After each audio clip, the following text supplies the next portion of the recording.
नमस्कार साथियों, स्वागत करता हूं आप सभी का एक बार फिर से नए वीडियो में। साथियों, मिडिल ईस्ट का संकट इतना ज़्यादा गहरा गया है कि अब ये कह पाना काफ़ी कठिन है कि युद्ध कब रुकेगा। साथियों, हाल ही में एक खबर निकल कर आ रही है जिसको लेकर काफ़ी ज़्यादा चर्चाएं हो रही हैं। हाल ही में अमेरिका और ईरान के बीच एक सीज फायर को लेकर बातचीत की जा रही है। हालांकि साथियों, ये दावा डोनाल्ड ट्रंप के द्वारा कई बार किया जा चुका है। पिछले जब से युद्ध शुरू हुआ है तब से कई बार ये दावा कर चुके हैं कि हमारी बात ईरान से हो रही है, हम एक समझौते की ओर आगे बढ़ रहे हैं, लेकिन अभी तक वो समझौता नहीं हो पाया है। लेकिन अभी जो बातें हो रही है पाकिस्तान के मध्यस्थता के बाद से हो रही है, क्योंकि पाकिस्तान के द्वारा एक मसौदा तैयार किया गया है और अमेरिका और ईरान दोनों देशों को भेजा गया है। दोनों देशों के द्वारा इस पर विचार किए जा रहे हैं, ऐसी खबरें आ रही हैं। अब साथियों, ऐसे समय में युद्ध विराम को लेकर जो खबर आ रही है वो इम्पोर्टेंट इसलिए भी हो जाती है कि हाल ही में जिस प्रकार से वहाँ पर हमले हो रहे हैं, ईरान ने अमेरिका का एक फाइटर जेट मार गिराया है। हालांकि कई फाइटर जेट मार गिराया है, लेकिन अभी हाल ही में एक फाइटर जेट मार गिराया गया है और उसका एक फाइटर जेट का जो पायलट रहा है वो जो ईरान की धरती पर जा गिरा है। उसको रेस्क्यू करने के लिए अमेरिका के द्वारा पूरी सैन्य ताकत लगानी पड़ी है, काफ़ी ज़्यादा जोर मशक्कत करनी पड़ी है, जिसके बाद से उन्हें सफलतापूर्वक उस पायलट को रेस्क्यू किया गया है। साथियों, अब इस घटना के बाद से अमेरिका को भी ये बात पता चल चुकी है कि जितना आसान वो ईरान को समझ रहा था उतना आसान है नहीं। और अब हो सकता है कि अमेरिका ईरान की कुछ बातें मान लें या फिर इसको लेकर जो सीज फायर की बातें कही जा रही हैं, तो हो सकता है इस बातों को जो मसौदा दिया गया है पाकिस्तान के द्वारा, जिसमें दोनों देश मानने के लिए तैयार हो जाएं और आने वाले समय में सीज फायर होता हुआ दिखाई दे। लेकिन फिर भी क्या जो हॉर्मुज़ जल संधि जिसको लेकर के ईरान हथियार के तौर पर इस्तेमाल कर रहा है, अभी पूरी तरह से कब्जा कर रखा है, तो क्या आने वाले समय में ऐसा हो पाएगा? देखने वाली बात होगी। इन तमाम मुद्दों पर आज हम चर्चा करने वाले हैं। साथियों, मिडिल ईस्ट के युद्ध के बारे में तो ऐसे आप लगभग सभी पता होंगे। 28 फरवरी से लगातार युद्ध जारी है और आज 37वां या 38वां दिन चल रहा है। 38वां दिन है युद्ध का। साथियों, ऐसे में बुरी तरह से दोनों देशों को नुकसान हुआ है, खास करके खाड़ी के देशों को जो अमेरिका के सहयोगी देश माने जा रहे हैं उनको नुकसान हुआ है। ईरान के कई शहरों को पूरी तरह नष्ट पहुंचाया गया है। हालांकि अमेरिका को भी इसमें काफ़ी ज़्यादा नुकसान देखने को मिला है। लेकिन साथियों, सबसे बड़ी बात ये रही है कि जो युद्ध का प्रमुख केंद्र रहा है, आप सभी जानते हैं, जब अमेरिका ने ईरान पर हमला किया था तो उसके जो मकसद थे, जो टारगेट से तो कुछ और थे। लेकिन ये टारगेट जब अमेरिका ने इस पर हमला किया था, ट्रंप के द्वारा इजराइल और अमेरिका ने मिलकर के हमला किया था इनके ऊपर, तो उनका जो मकसद था वो था कि ईरान परमाणु हथियार बना रहा है, लेकिन परमाणु हथियार अब नहीं मिल सका है। इतने दिनों से युद्ध जारी है, उसके सारे सुपर लीडर मारे गए हैं। तो ये तमाम घटनाएं घट चुकी हैं, इनसे लगभग सभी अवगत होंगे।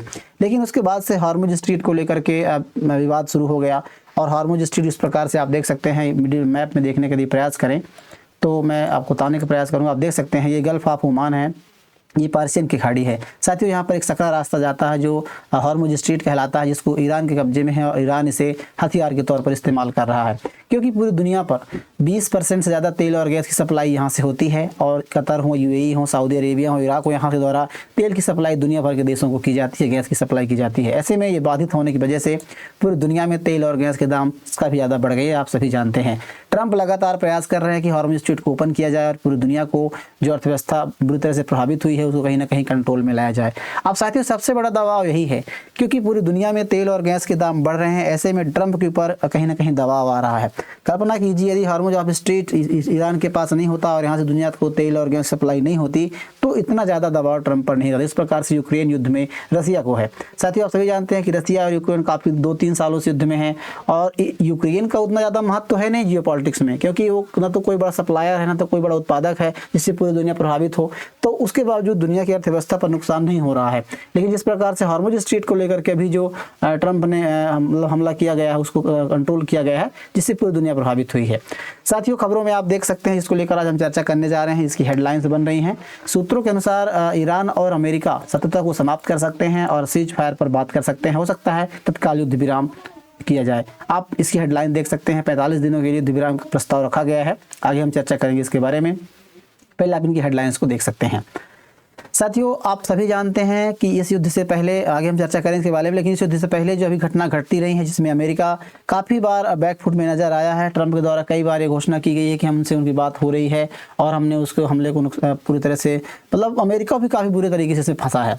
आप खबरों में देख सकते हैं, सबसे इंपॉर्टेंट खबर अभी निकल कर ये आई कि जब F-15 ईगल जो विमान था अमेरिका का, उसको ईरान ने मार गिराया है। ईरान के फाइटर जेट्स ईरान के द्वारा मार गिराया गया। लेकिन अमेरिका दावा करता है कि हमने ईरान को पूरी तरह से नष्ट कर दिया है, जिसके बावजूद भी ईरान इस प्रकार के हमले कर रहा है और इतने महंगे विमानों को मार गिरा रहा है, जिससे अमेरिका की छवि को नुकसान पहुंचा। इस प्रकार हेडलाइन बन रही हैं। इसके अलावा मलबे भी शेयर किए जा रहे हैं। इसके अलावा जिस प्रकार से आप सभी जानते हैं कि जब फाइटर जेट को मार गिराया गया तो उसका जो पायलट था वो इंजेक्ट करके ईरान की धरती में जा गिरा और उसको रेस्क्यू करने के लिए अमेरिका ने पूरी जद्दोजहद लगा दी, पूरी ताकत लगा दी और उसके बाद उसको निकाल सका। तो आप देख सकते हैं घटना से लगभग सभी वाकिफ होंगे।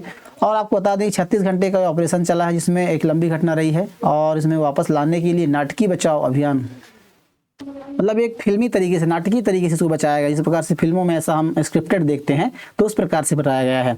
साथियों, इसमें करोड़ों की हानि हुई है, ये खबरें निकल कर आ रही है। इस प्रकार से अमेरिका ने इस पर हमले किए। इसके अलावा आपको बता दें कि एक खबर इंपॉर्टेंट ये भी है कि जो बचाव के दौरान वहाँ पर पायलट, मतलब कि जो फाइटर जेट भेजे गए थे तो वहाँ पर लैंड नहीं कर पाए। लैंड तो कर गए लेकिन वहाँ से उड़ान नहीं भर सके, जिसमें से 3 मतलब फाइटर जेट्स को अमेरिका ने, आप देख सकते हैं ऑनलाइन जो तस्वीरों आप मलबे देख रहे हैं, MC-113 परिवहन विमान और MH-6 लिटिल बर्ड हेलीकॉप्टरों को मलबा जो दिखाई दे रहा है, ये अमेरिका ने ही नष्ट कर दिया। वहाँ पर अमेरिका ने नष्ट इसलिए किया था क्योंकि अमेरिका का कहना था कि ये जो विमान है इनकी टेक्नोलॉजी ईरान के हाथ में न लगे, क्योंकि ईरान से उड़ान भरने में सक्षम नहीं थे। अब इसका दावा अमेरिका कर रहा है, हालांकि ईरान के द्वारा दावा किया जा रहा है कि हमने मार गिराया है, वो अलग बातें हैं, तो देखने वाली बात होगी। लेकिन आपको बता दें कि जिस प्रकार से 15E गिराया गया था उसमें एक बड़ा नुकसान हुआ है और उसकी कीमत बताया जा रहा है कि $100 मिलियन तक हो सकती है। तो इतना महंगा विमान है, तो कहीं ना कहीं मेरे को काफ़ी नुकसान हुआ। उसके बाद से उसका एक पायलट जो वहाँ पर गिर गया, तो कहीं ना कहीं पूरी दुनिया में अमेरिका की इमेज खराब हुई है। अब इसको लेकर के भी इंपॉर्टेंट बात ये साथियों, जिस प्रकार से अभी अमेरिका दावे कर रहा था कि हम ईरान पर सैनिक भेज सकते हैं, सैन्य ज़मीनी कार्रवाई कर सकते हैं, उसको भी एक बहुत बड़ा झटका लगा है। जब आपका एक पायलट वहाँ पर गिर जाता है और रेस्क्यू करने के लिए आप इतने ज़्यादा पैसे खर्च करते हैं, इतना ज़्यादा धन संपत्ति खर्च करते हैं, इतने सारे फाइटर जेट्स मार गिराए जाते हैं, तो आप सोच कर देखिए कि जब किसी देश की आप ज़मीन पर हमला करेंगे तो कितना रिस्क होगा। तो कहीं ना कहीं अमेरिका को एक बार बैकफुट में लाने का काम किया है। साथियों, खर्ग आइलैंड के बारे में लगभग आप सभी जानते होंगे, जिसको कब्जे करने की बारी खबरें निकल कर आ रही थी। ये इसमें से 80 से 90% तेल ईरान यहाँ पर रखता है और उसकी लाइफलाइन कही जाती है, पूरी दुनिया को वहाँ से एक्सपोर्ट करता है। तो कहीं ना कहीं ईरान के लिए बहुत इंपॉर्टेंट है साथियों। तो इसको कब्जा यदि अमेरिका करने आता है तो कहीं ना कहीं बड़ा हमला अमेरिका पर किया सकता है। इसका नमूना जो है अभी हाल ही में अमेरिका ने देख लिया है। अब खबरें ये भी बातें आ रही हैं कि जो अभी हाल ही में पाकिस्तान ने मध्यस्थता किया था, हालांकि ईरान ने इसको रिजेक्ट कर दिया था, लेकिन इसमें से कुछ बातें जो हैं अमेरिका और ईरान को दोनों को भेजी गई हैं, जिसको लेकर के बातचीत कही जा रही है। उसमें देख सकते हैं आप कि ईरान और अमेरिका दोनों को युद्ध खत्म करने के लिए जो प्रस्ताव हो मिले हैं, दावे किए जा रहे हैं, लागू करने का प्रस्ताव मिला है। पाकिस्तान की मध्यस्थता में प्लान तैयार किया गया था और इसे इस्लामाबाद अकॉर्ड नाम दिया गया है। साथियों, इसमें क्या है कि टाइम्स ऑफ समाचार पत्रों में कुछ बातें की जा रही है। पाकिस्तान ने प्रस्ताव तैयार कर दोनों देशों को सौंपा है और इसमें 2 चरणों में समझौतों की बात कही है। मतलब 45 दिन का सीज फायर लागू किया जाएगा, लेकिन 15 से 20 दिनों तक पहले एक मतलब ऐसा सीज फायर किया जाएगा कि हमले रोके जाएं। पहले शुरुआत में कुछ सीज फायर लागू किया जाएगा जिसमें हमले रोके जाएं, उसके बाद के दिनों में इस पर बातचीत होगी, किस प्रकार से संचालन हो और किस प्रकार से हो, तो मतलब आगे की रूपरेखा तैयार की जाएगी। तो मतलब शुरुआती चरण में तत्कालिक सीज फायर लागू हो, जबकि दूसरे चरण में व्यापक शांति समझौता हो, ऐसा बात कहा जा रहा है। साथियों, इस प्लान के तहत सीज फायर के साथ हॉर्मुज स्ट्रीट को फिर से खोलने का प्रस्ताव शामिल है, जिसमें वैश्विक तेल सप्लाई बहाल हो सके। तो मतलब जो सीज फायर लागू करने की बात कही जा रही है, इसमें जो हॉर्मुज स्ट्रीट है उसको खोलने को लेकर के बात बनी है। अब देखने वाली बात ये होगी कि जो ईरान का दावा रहा, ईरान कहता रहा है कि हालांकि इसको अभी भी ईरान का रिटेलिएशन आया, ईरान ने जवाब दिया है कि वह अस्थायी सीज फायर के बदले हॉर्मुज स्ट्रीट खोलने को तैयार नहीं है।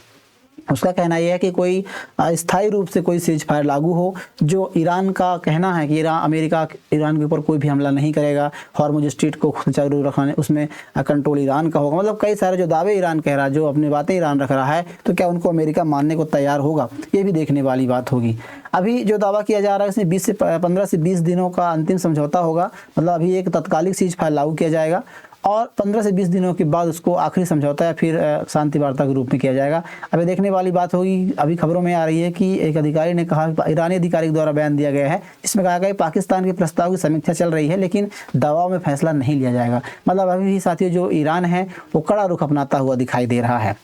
अब सबसे बड़ी बात यह साथियों कि पूरी दुनिया प्रभावित है, आने वाले मिड टर्म इलेक्शन है, और सबसे इंपॉर्टेंट बात यह है कि ट्रंप अब पूरी तरह से खिसिया गए हैं। क्योंकि साथियों हमने देखा है कि अमेरिका के कई सैन्य अधिकारियों को पूरी तरह से मतलब कि तख्ता मतलब उनको रिटायर्ड कर दिया गया। जो अमेरिका के राष्ट्रपति ट्रंप के जो अगेंस्ट थे, मतलब वो ट्रंप के हिसाब से कार्य नहीं कर रहे थे, तो उनको ट्रंप के द्वारा पूरी तरह से रिटायर कर दिया गया। इसके अलावा ईरान को गाली भी दी गई है। तो मतलब अमेरिका के राष्ट्रपति ट्रंप पूरी तरह से फ्रस्ट्रेट हो चुके हैं और काफ़ी ज़्यादा गुस्सा हैं। ऐसे में प्रतीत होता है कि ट्रंप अब कहीं ना कहीं खिसिया चुके हैं। अब देखने वाली बात होगी कि देशी समझौता होता है तो कहीं ना कहीं पूरी दुनिया भर के लिए, देशों के लिए राहत भरी खबर होगी, खास करके भारत के लिए, चाइना के लिए जो काफ़ी ज़्यादा मात्रा में तेल खरीदते हैं, गैस खरीदते हैं, तो उनके लिए राहत भरी खबर होगी। बहरहाल आप क्या समझते हैं इसके बारे में, आप क्या समझते हैं इसके बारे में साथी? उसके अलावा आप कमेंट बॉक्स में लिखिए। साथ ही हमारे वीडियो के बारे में आपकी क्या राय है, क्या इसमें सुधार कर सकते हैं हम, क्या आगे हो सकता है, इस पर बताइएगा। और वीडियो अच्छी लग रही हो तो लाइक कीजिए, चैनल को जरूर सब्सक्राइब कर लीजिएगा। मिलते हैं किसी ऐसे नए इन्फॉर्मेशनल वीडियो के साथ, तब तक के लिए नमस्कार।